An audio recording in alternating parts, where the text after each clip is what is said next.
Ваши дежурные ночью обходят усадьбу? Только лагерь. Вот и весь маршрут их обхода. А когда вы уходите в деревню, эти дежурные остаются в лагере? Обязательно. Скажи, а не попадался вам здесь, в усадьбе, совсем незнакомый человек? Мужчина средних лет, не местный житель? Как будто нет. А тебе? Никаких посторонних здесь нет. И вообще, какое это имеет значение? Лодочник есть, парни в лесу есть, все ясно. Лодочник, парни в лесу. Ведь это только ваше подозрение. Тимофея Рыбалина тоже только подозревают, а арестовали.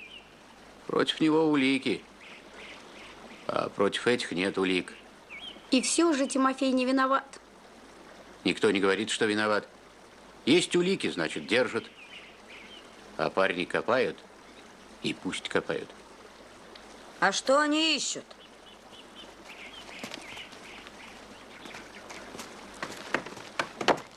Наверное, ищут то, что обычно ищут в лесу. Клад.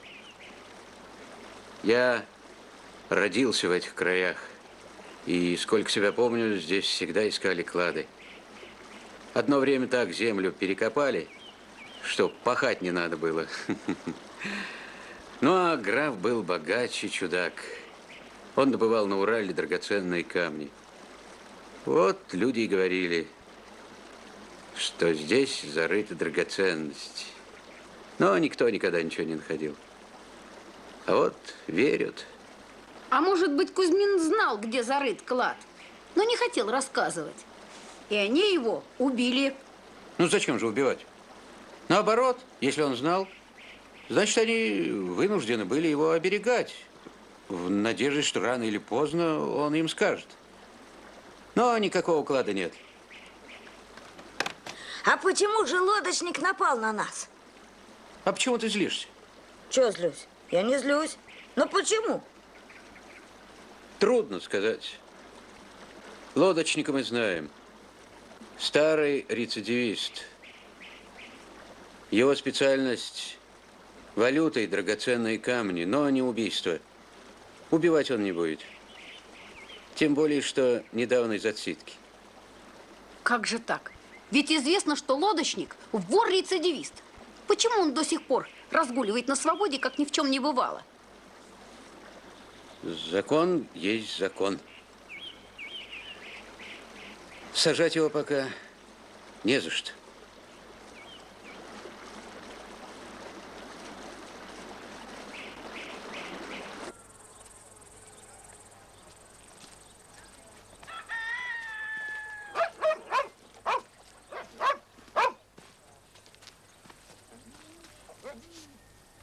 Прошу, Дмитрий Петрович.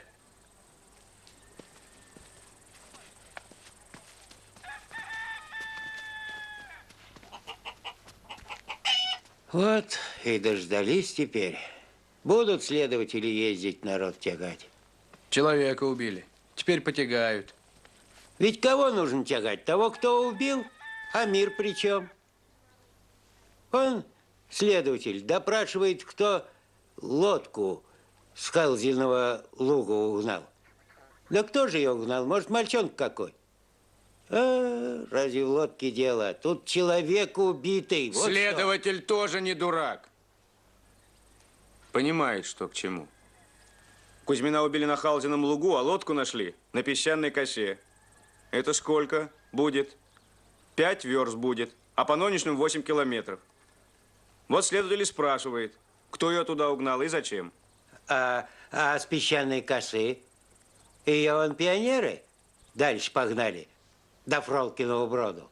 А может, они с Халзиного луга ее отогнали.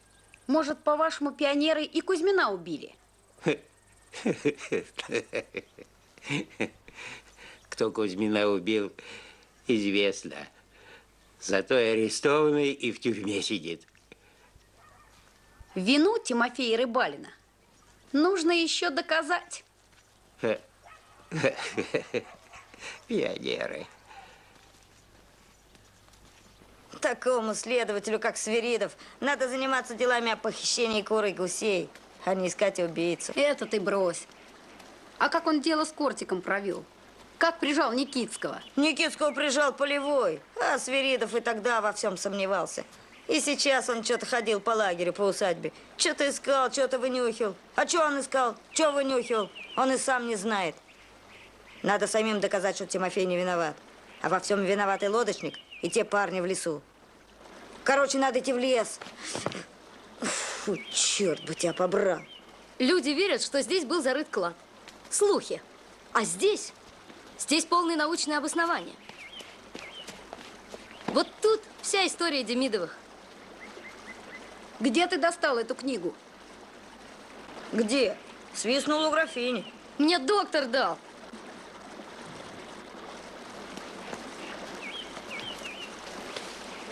Демидовы были самые богатые люди в России. Один Демидов в 1835 году купил алмаз за 500 000 рублей. Ну и что? Это был знаменитый алмаз Санси.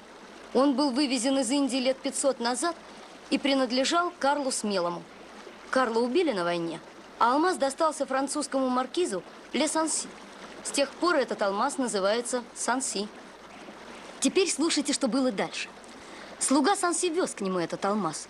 На слугу напали разбойники и убили его, но слуга успел проглотить алмаз. Санси велел вскрыть труп своего слуги и нашел алмаз у него в желудке. Да, веселенькая история. Затем короли опять начали спекулировать алмазом. В общем, его долго перепродавали, пока, наконец, в 1835 году Павел Демидов не купил его. Какое отношение это имеет к усадьбе? А то, что одна из дочерей Демидова вышла замуж за Карагаева.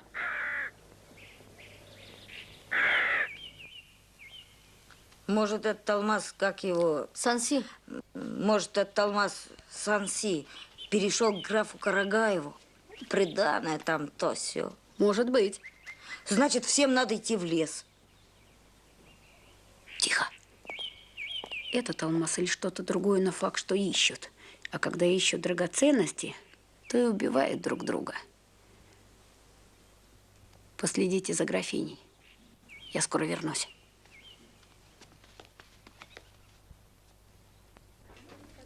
Остается узнать только одно. Что повез лодочник в лес. И узнать через Сеньку Ерофеева. Но так просто он не скажет. А может, проболтается. Тише, там слышно. Не беспокойся. Сенька выложит все, будь уверен. Важно только заговорить, а там посмотрим.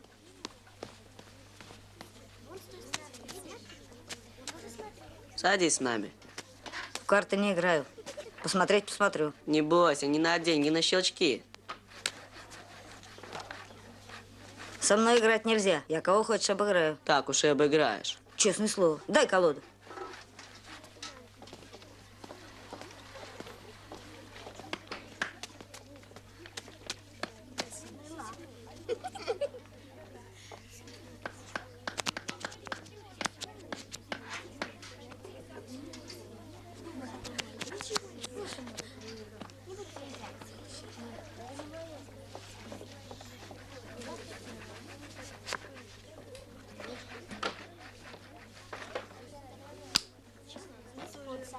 Я еще и не такие вещи могу отгадывать. Вот посмотрю на человека и скажу, что он делал вчера, позавчера и сегодня.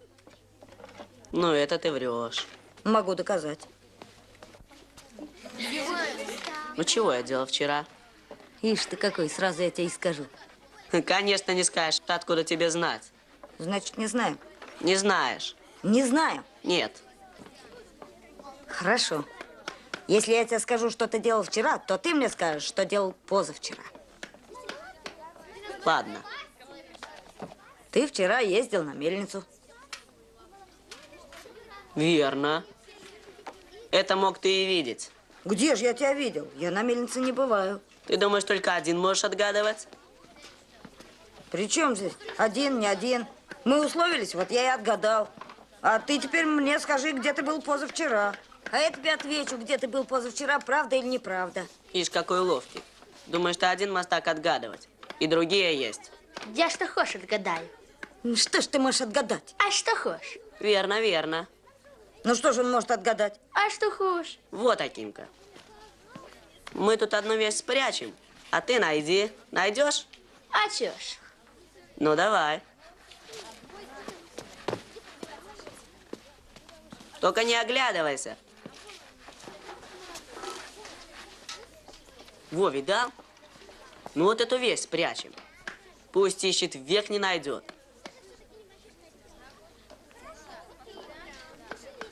Давай его под бревно спрячем.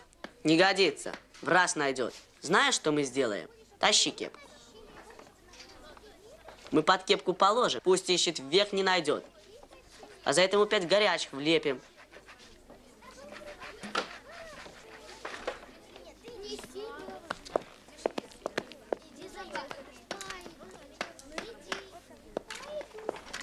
Здорово будет.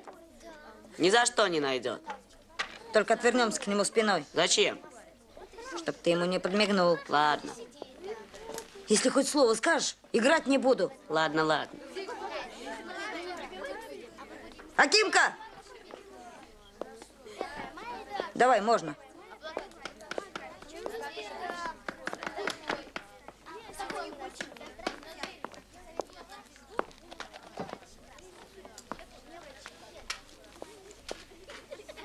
Чего отвернулись? Ищи, ищи, век не найдешь.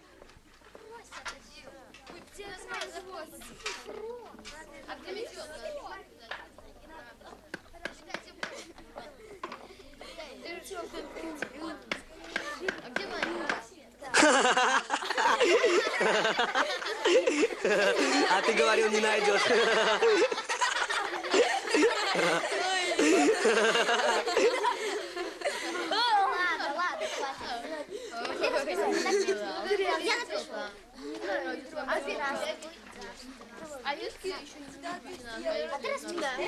Ну как? Пока ничего. Не проболтался? Нет. Что это у тебя за желтые пятна на лице? Где? Это меня черти с яйцом разыграли. И ты попался. И ты смеешься. Во всяком случае, я вел себя осторожно, Сенька ни о чем не догадался. Ладно, возьми флажки и прибей вон там.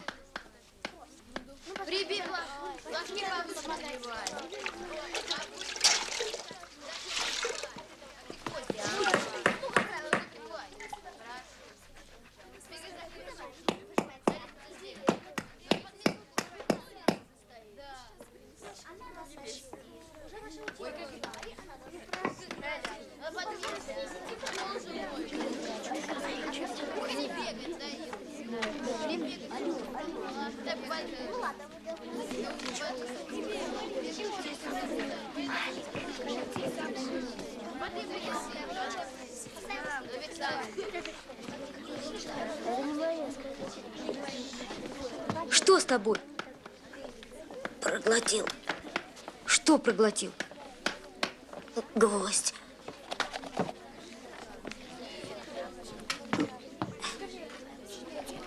Как же ты его проглотил, а?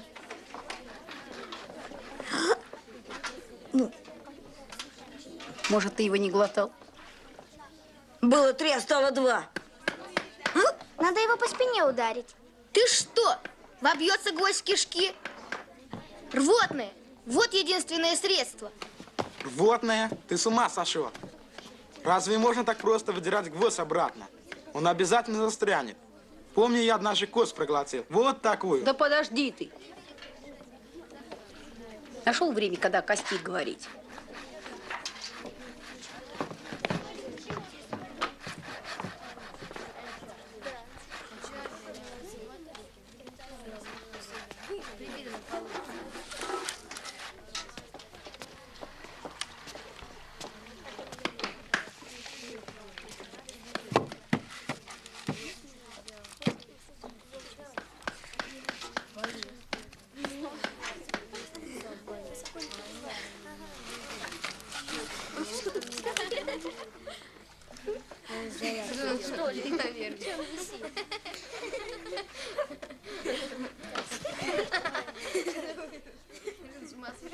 Надо его в Земскую отправить.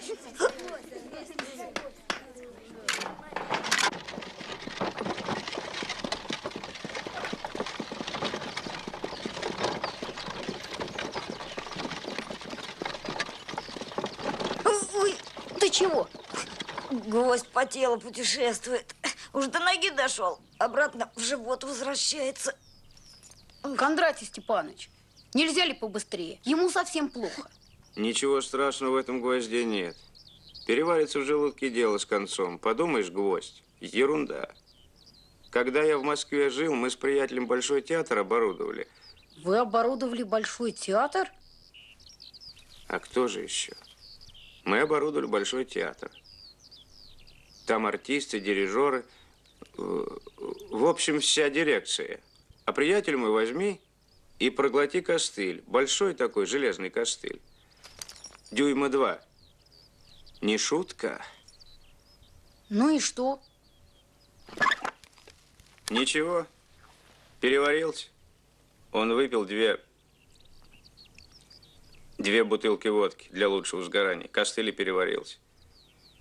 А этот обойный гвоздочек – это ерунда. Зря только едем к доктору, людей обеспокоим. Жалко отвезти больного человека. Больного не жалко, а это ерунда. Зачем же вы ехали? Власть. Вы же не признаете власти. Принуждение. Когда мы плыли на вашей лодке, лодочник напал на нас. Он хотел отнять лодку. Дурак. Кто дурак? Лодочник. Я авантюрист. Чем же он авантюрист? Все клады ищет, а их давно здесь нет. Все давно забыли про эти клады, а он все ищет. Сумасшедший. И Софья Павловна сумасшедшая. Кто это Софья Павловна? Да та, что живет в помещичьем доме. Экономка графская. А я думала, она графиня. Ой. Когда это случилось? Час тому назад. Прибивал плакат в клубе. Держал гвозди во рту. И один проглотил. Большой гвоздь? Обойный. Проходи. Ты останься.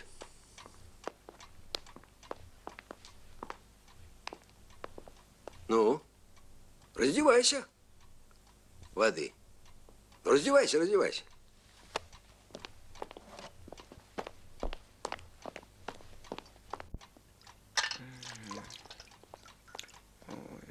Сестричка, можно меня... Подождите.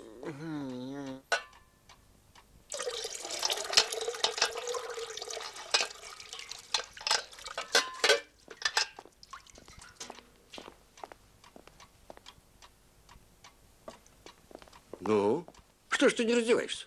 Раздевайся скорей. Раздевайся.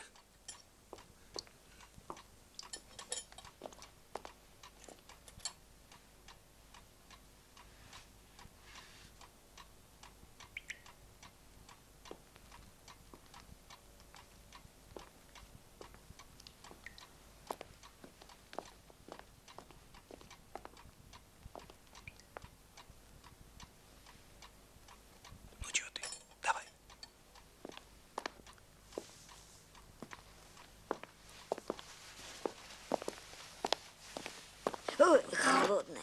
Чего? Трясешься чего-то? Просто холодная. Да? Ой, руки Что у вас такое? холодные. А ты терпи. Больно? Нет. А ну-ка, поднимай медленно руки кверху. А если почувствуешь резь в животе, скажи. Ну, поднимай. Кулаки разожми. Ну, оба. Гвоздь нашелся. Вот он. Взгляните. Где? Я когда забивал гвозди, он мне упал в узел. Так, А когда развязывал галстук, и он мне в руку упал. понятно. А зачем же ты приехал? Ну, прислал бы галстук, и все. Ступай. До свидания.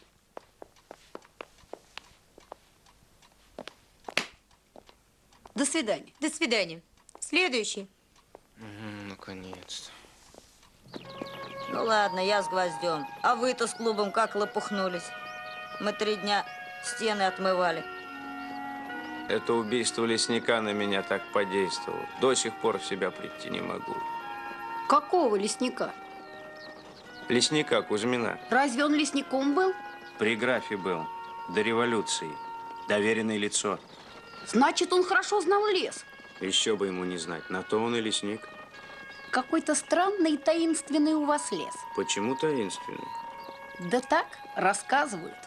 Какая-то галыгинская гать, какие-то мертвецы без головы. Выдумывают все. Невежественные, некультурные люди выдумывают все. А может быть, выдумывают для того, чтобы отпугнуть людей от леса? А чего пугать? Мы этот лес вдоль и поперек знаем.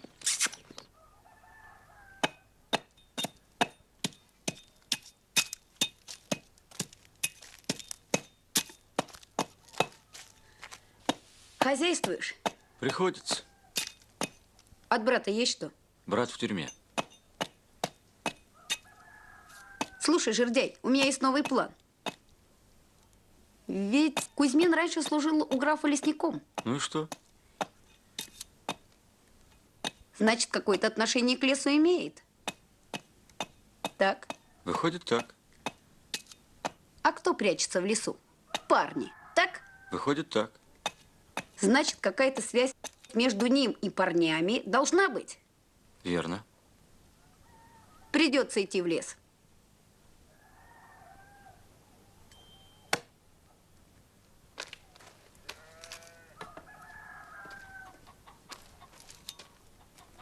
Это на Галыгинскую тягать? Не пойду. Ни за что не пойду. Не упрашивай.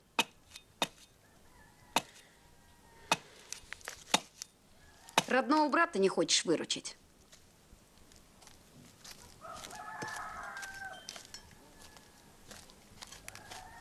Как я знал, что это брат поможет.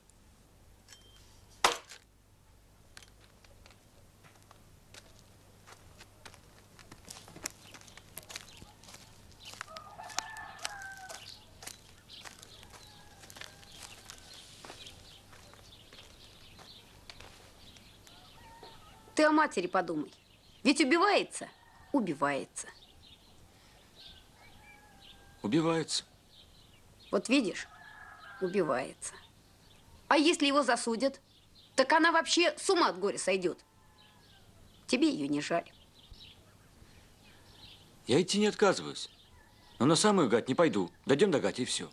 Ты нас только доведи, а мы сами все сделаем.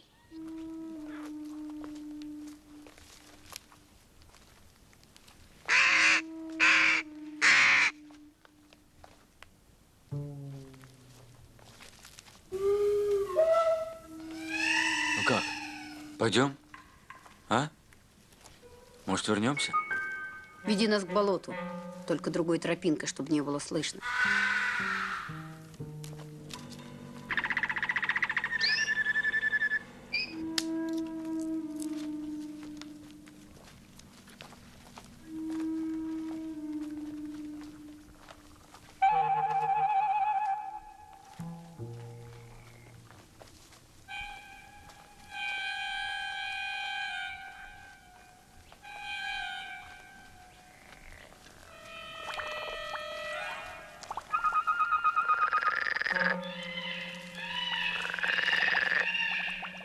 Гать.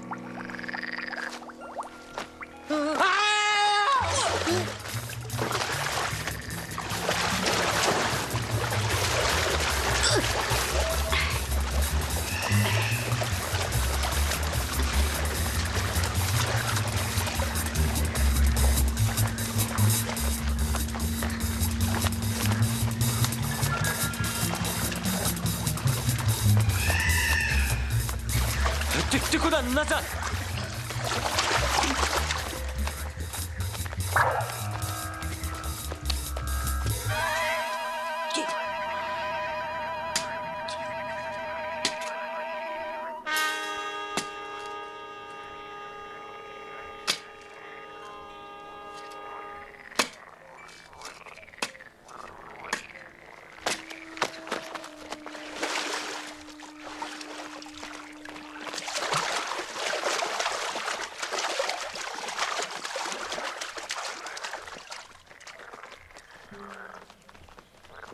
Зачем он от своей вины отказывается? Тимоха не виноват вовсе. А кто ж тогда виноват? Были-то они двое. Согрешил, так уж покайся. Нехорошо ведь. Всей деревне, всему обществу неприятности. Разве можно? Ну, поспорили, но в бессознательности был, разве много ему дадут? Тем более бедняк. Советская власть к беднякам снисходительна. Через год и под амнистию попадет. Ну как же грех себе такой принимать, ежели не убил? Грех будет, ежели не покаяться. Невинных из-за него таскают. Следователи ездят, шарят. Конечно, никому от них не боязно. У всех совесть чистая, а все же неприятность. Нельзя так. Ну? Общество. Общество – это сила. Разве можно против общества идти? Общество, оно и в беде выручит, и в нужде поможет. Тимофея твоего все равно засудят, потому виноват. А ведь тебе с людьми оставаться, вот и подумай, как на тебя будут люди-то смотреть, ежели сын твой общество подводит.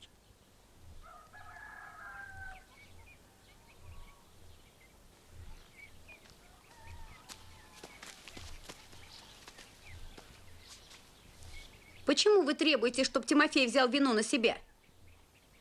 А кто ж тогда виноват? Виноватых найдут. Не беспокойтесь. Только кто-то, видно, не хочет, чтобы их нашли. Хотят, чтобы Тимофей взял вину на себя. Только им это не удается. Не хотим мы и не должны мы государство наше советское обманывать. Советская власть нас землей наделила. Правда, ходят слухи, собираются эту землю отобрать в колонии беспризорническую. Но до советской власти этого не позволит. Не оставит она крестьян без земли. Никто у крестьян землю не отберет. Может, у тех, у кого ее слишком много? Таких у нас нет, молодой человек. Живем мы всем обществом мирно, справедливо, по христианскому обычаю. Все едины. Так-то вот, Иванна, подумай. Вечером мальчонку подошли. Мучиться на скребу. А насчет Тимофея подумай.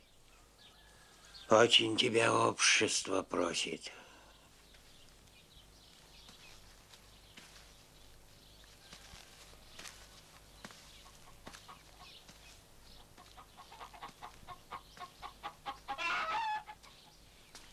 А вы, Марья Ивановна, не вздумайте его слушаться. И никакой муки у него не берите. Жить-то надо. Да разве вы без Ерофеева не проживете? Если надо, мы вам все отдадим, что у нас есть. Да я не про то, не про муку. Как против общества-то пойдешь? Жить-то с ними. Вон, Ваську надо поднимать. Ерофеев общество. Да разве это общество? А ты, жердяй, больше к нему не ходи. Какой благодетель нашелся. Хочет, чтобы за кулечек муки ему сына продали. Все, пошли в клуб, ребята ждут.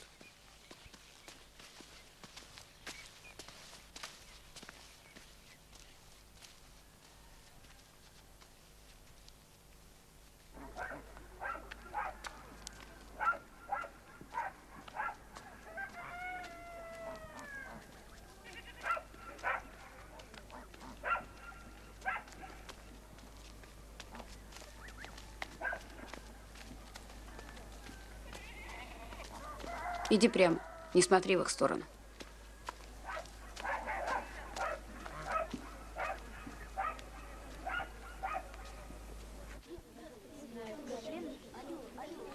Пионер ничего и никого не боится. Никогда не врет и всегда говорит только правду. Понятно вам это? Понятно или нет? А как же отца и мать? Тоже не боятся? Конечно. Выпарят.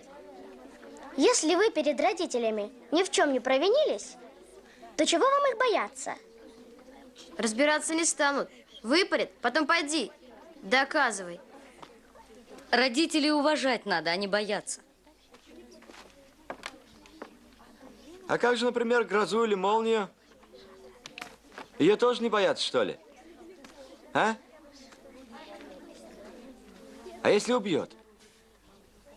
Человек должен опасаться молнии, беречься ее. Для этого и строят громоотводы. А бояться ее незачем. Все равно, если будешь бояться, от молнии не спасешься. Разве громотвод поможет от молнии? Гроза это что? Это Илья Пророк ездит по небу в колеснице и гонит бесов. А бесы прячутся в деревья, в зверей разных. И в людей даже прячутся. Вот Илья Пророк и бьет по ним молнией. Спрятался бес в дерево. Молния по дереву лупит. Спрятался в человека. Молния человека бьет. А чтобы в тебя бес не вселился, молиться надо.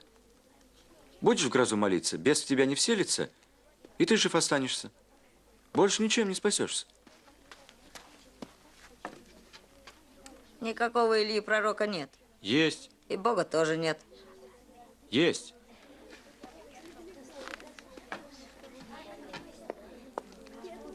Кто здесь в пионеры поступает?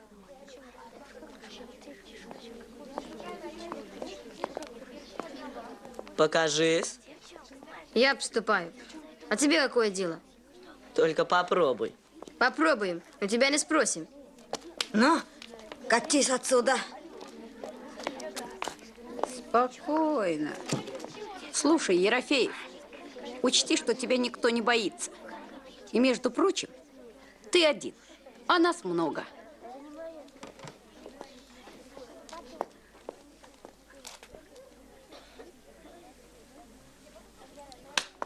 А меня за что?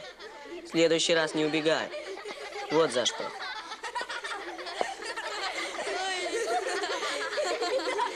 Сегодня обсуждаются 5 пионеров. Первым по списку вожатый первого звена Генка Петров. Кто желает высказаться? За последнее время мы подружились с Генкой. И я, как друг, должен сказать о его недостатках. Самое главное в Генке – это неустойчивость характера. И он не может сдержать себя. Чувствует, что нельзя этого делать, а делает. Вот поэтому он и попадает в разные истории.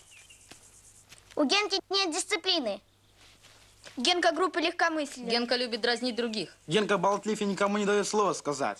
Генка хвастлив и любит все приписывать себе одному. Теперь обсуждаем Китова.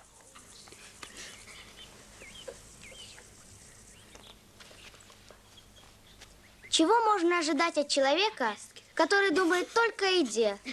Он все может отдать ради своего желудка.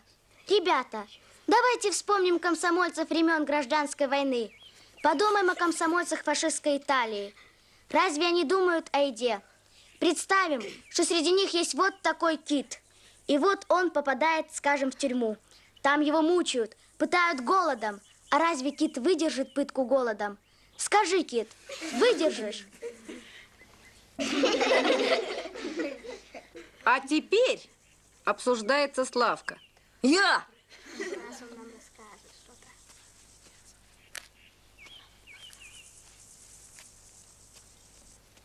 Славка, конечно, хороший пионер. Честный, справедливый, добросовестный. Но нерешительный он какой-то. Все время во всем сомневается. Не способен к быстрому действию. А зачем? А для чего? А почему?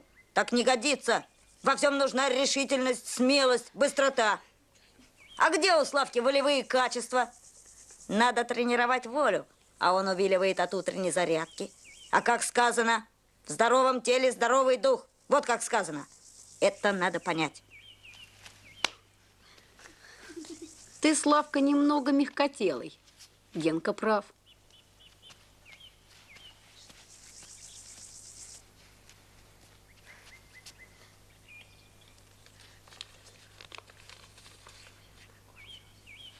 Обсуждается Вовка Баранов, он же Бяшка.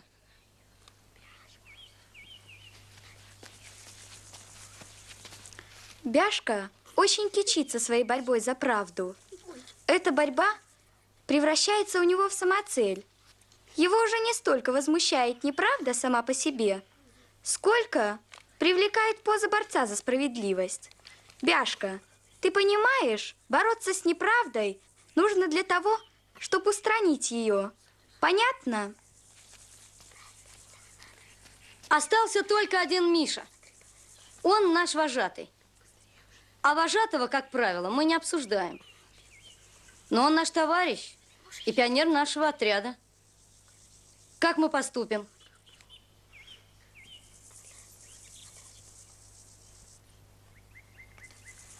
Миш, твое мнение?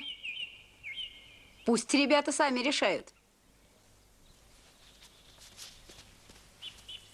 Я не собиралась говорить о Мише, но меня поразила Мишина нескромность. У Миши спросили, надо ли его обсуждать. Я думала, он скажет, конечно, надо. Чем я отличаюсь от остальных? Вместо этого Миша сказал, пусть ребята решают. Таким ответом Миша поставил себя в исключительное положение. Это не скромно, хотя он и вожатый отряда, но такой же пионер, как и все.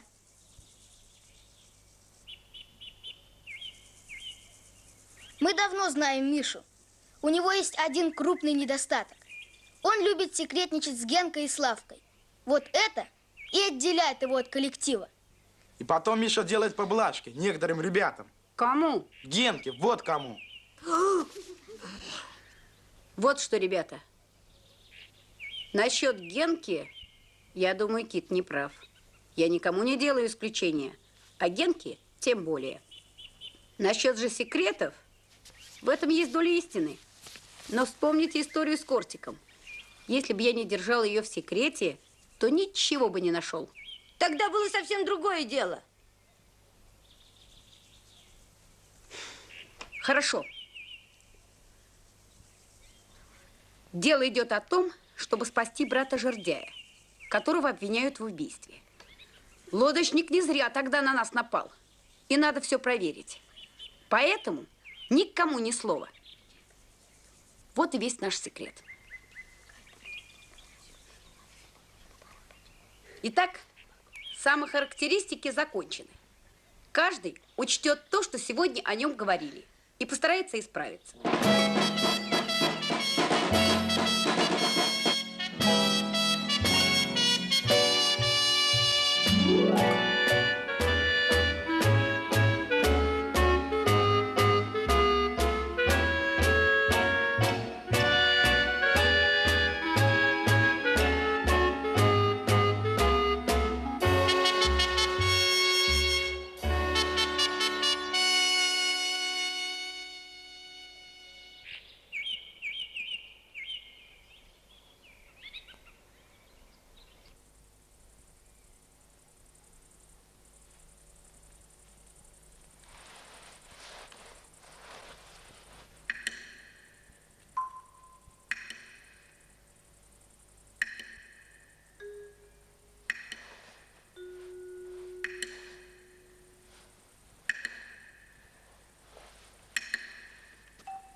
На посту не спят.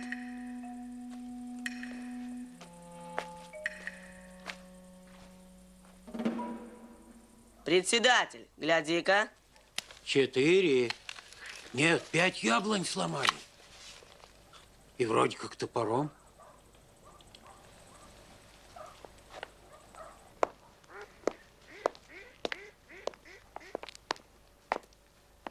Твоих ребят работа? Ну, твоих ребят работа. Никто из ребят этого сделать не мог. И не делал. Кто же сломал? Не знаю. Кроме ваших ребят некому. Крестьяне сюда не ходят, посторонних тоже нет. Выходит, ваши ребята и сломали. Никто из ребят деревьев не ломал. Но ведь сломаны. И в уезде все известно. Вот, телефонограмму прислали. Пионерскому лагерю прикажите немедленно покинуть усадьбу ввиду систематической порчи таковой. Заведующий уездом отдела народного образования Серов. Так что, ребята, ищите другое место.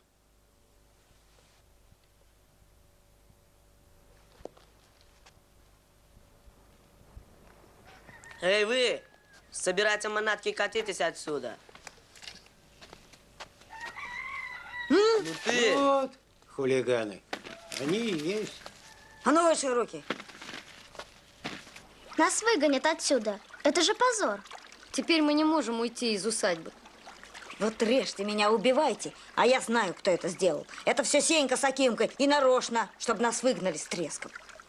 Их научили. Ладно. Кто дежурил ночью? Мы. Сева, ты ничего не слышал? Как будто ничего. Мне сначала показалось, что что-то хрустнуло. Все ясно. У нас порубили деревья, а мы проворонили. Какая память останется о нас в деревне? Никакой не останется. И нас не останется. А кто он такой, этот Серов? Между прочим, охранная грамота на дом подписана тем же Серовым. Одна лавочка, одна банда. Мы напали на их след, вот они хотят от нас избавиться. Кстати, графиня уехала в город, у нее закрыты ставни. Славка, едем в город. Пожатым останется Генка. Смотри, Генка, в лагерь никого не пускай, кто бы ни явился. Только через мой труп. Гражданин, ваш билет.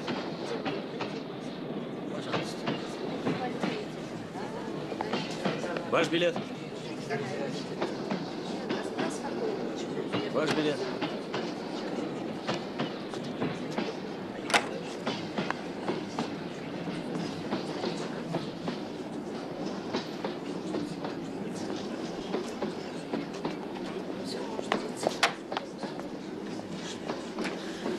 Так.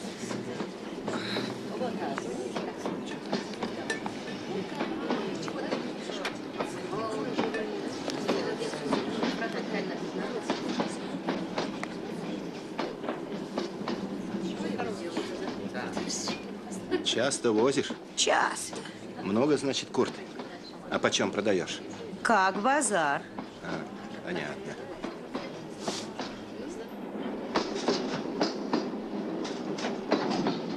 Не только графиня, но и лодочник едет в город. Странное совпадение. Едут в разных вагонах, как незнакомые. В городе ты будешь следить за графиней, а я за лодочником.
Я пойду к Серову, А ты оставайся здесь.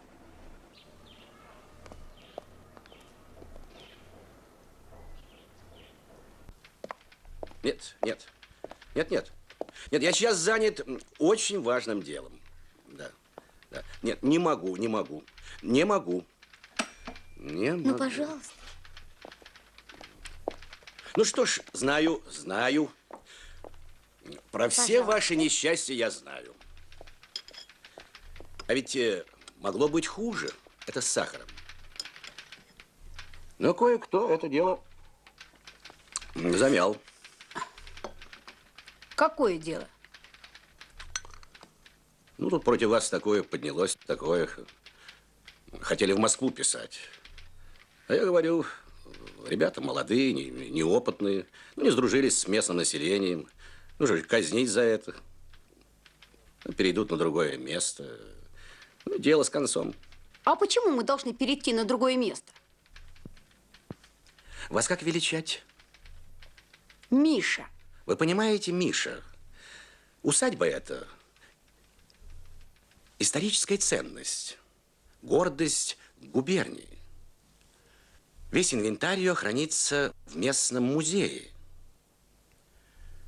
В разделе «Быт помещика». Но это достояние народа, а его надо охранять. Ну, что вам стоит переставить палатки на другое место? Ну, какая разница, где они будут стоять? Палатки переставить нетрудно. Но почему мы должны это делать? Ведь это несправедливо. И вообще, посмотрим, что скажет уком комсомола. Да вы знаете, что там сделают в укоме комсомола с вами? Что?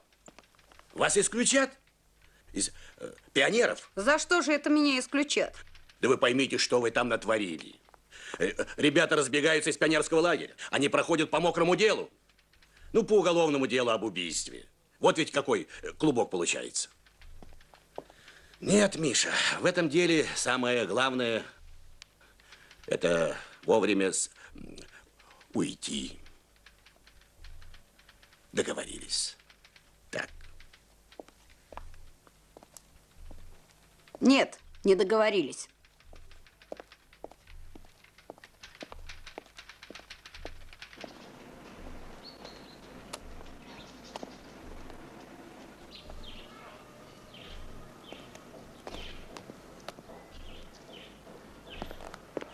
Тебе чего? А вы не скажете, где мне найти секретаря укома комсомола? А я он и есть. А, вот как хорошо. Пойдем.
С убийством этого крестьянина разберутся без нас. И уже разбираются. А что касается усадьбы, музея, птицы, то все это выдумки, романтика. Есть старые хозяева. Есть усадьба. И они не хотят отдавать ее под детдом. А Серов воображает себя ценителем древностей и объективно помогает бывшим помещикам. Я в курсе дела. А вот, что касается вашего отряда... Да, у меня недавно был директор московского детдома, Севастьянов. Мы ему обещали помочь, мы ему поможем. А вот что касается вашего отряда, то Серов слишком много берет на себя. Нашелся хозяин. Если, Миша, ваши ребята в чем-нибудь виноваты, то ты, как вожатый, будешь за это отвечать. До свидания. Пока. Но не перед Серовым, а перед комсомолом. Вот так стоит вопрос. Оставайтесь на месте и никуда не уезжайте. А если Серов прикажет убираться? Пусть себя приказывает сколько угодно. Вы не подчиняйтесь ему. Хватит ему головотяпствовать. Ну, а в случае чего, сошлись на меня. Понял? Ну, катись, товарищ Миша. У меня и без тебя вот так дел. Я как раз стоял в этой комнате. Смотрю, графиня идет. Спрятался за портьеру. Пыль страшная. Того и гляди, чихнешь. Стою за портьерой, а в щелочку все вижу. Графиня сначала сделала вид, что она рассматривает экспонаты. Потом подошла к бронзовой птице. И что она там делала, я не знаю. Она стояла ко мне спиной. И пробыла там, ну, буквально минуту. И ушла. Ясно. В бронзовой птице тайник.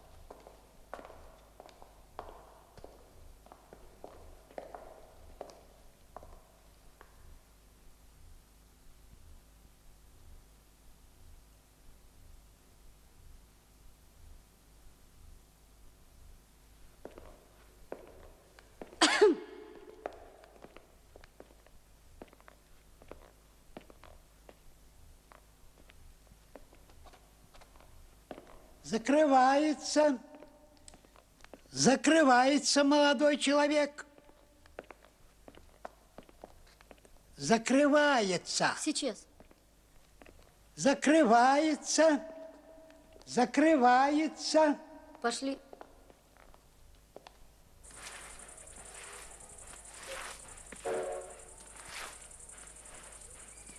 Что в коме? Все нормально. Нас оставляют в лагере. Раз. Итак, мы установили, что лодочник следит за графиней. 2. Обнаружили, что старуха пользуется бронзовой птицей как тайником в музее. 3. Правда, мы не сумели открыть. Но нам помешали. Днем это вообще невозможно, кругом посетители. Сделаем это ночью, тогда нам никто не помешает. Ночью музей закрыт. А мы приедем к вечеру, спрячемся за портьерой. Когда сторож запрет музей, мы выйдем, сделаем свое дело и снова спрячемся за портьерой. А утром сторож откроет дверь, мы незаметно выйдем и сделаем вид, что только что вошли. Хороший план? План-то хороший, только я не берусь выстоять за портьерой.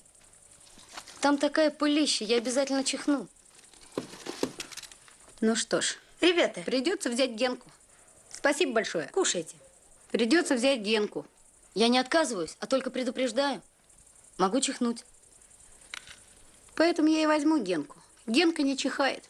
Почему Генка не чихает? Все люди чихают. А Генка не чихает. Ты вот вспомни, чихал когда-нибудь Генка или нет? Я просто не запоминал. Почему я должен помнить каждый Генкин чих? А я помню. Генка никогда не чихал. Я и сам иногда удивляюсь, почему Генка не чихал. И я не чихаю, так что мы прекрасно постоим за портьерой. Ну и пожалуйста, ты там еще не стоял, а я стоял. Спасибо. Ну ладно, поедем в лагерь, все решим. Но мы опоздали на поезд. Вечерний уже ушел. Придется дожидаться утреннего. Пойдем в парк, переночуем на скамейках. Неудобно, ведь мы не бродяги. Лучше переночевать на вокзале. Ну ладно. Ха-ха. Старые знакомые. Здравствуйте. Гуляли? А вам какое дело? Ну, зачем же так грубо?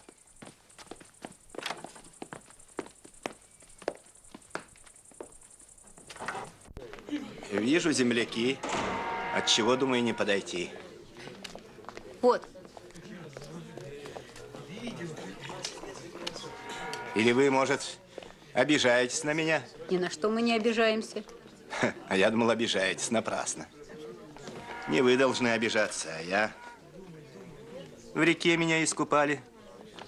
А я вот, как видите, не обижаюсь. В лагерь, что ли? Да. Так ведь поезда, кажется, кончились. Есть добавочный. Ночной. Вот как? А я и не знал. Думал, в городе придется ночевать. Вот как. Ну-ка, подвинься. Отлично, отлично. Значит, уедем. На-ка, угощайся.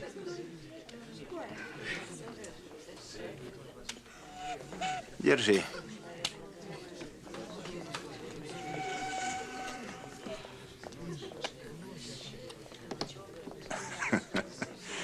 Да.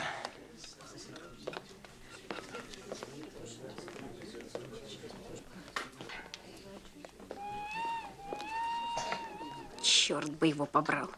Как от него избавиться? Я ни за что с ним не поеду. Шагай с ним ночью к лагерю. Еще зарежет по дороге. Поезда-то, оказывается, нет, а? Нет, значит, нет. Надо что-то придумать. Вот что. Здесь поблизости живут мои знакомые. Пойдемте. Они с удовольствием пустят нас переночевать. Нам и здесь хорошо. Отчего же? Напрасно. Сытный ужин, мягкая постель. А потом вокзал в 12 часов закроют. Придется ночевать на улице. А?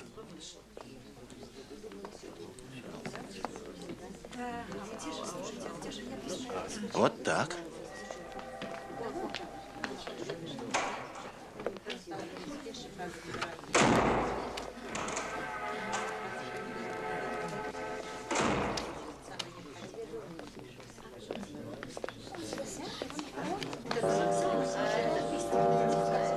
Освободите вокзал.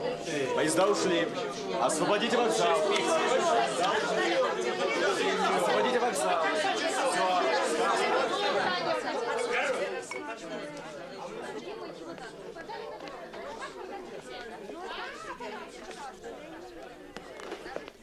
Закрываемся? Угу, пора. До свидания. Всего доброго.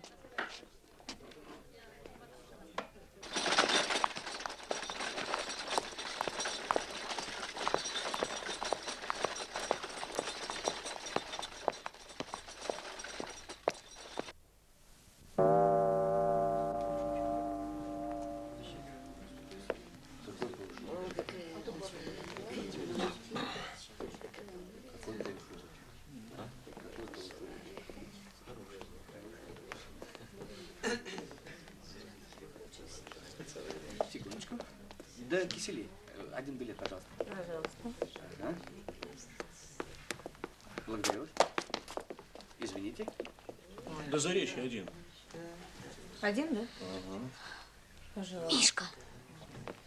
Миша, смотри.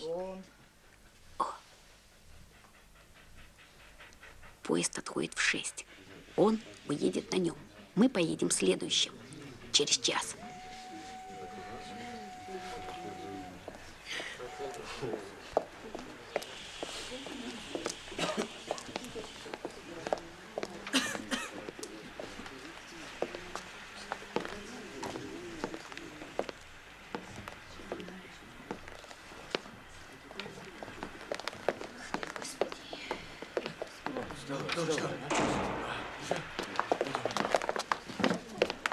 Ну что, поехали, ребята.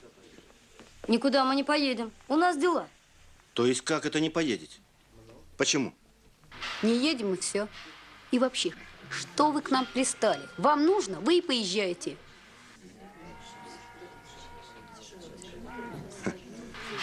Дело ваше.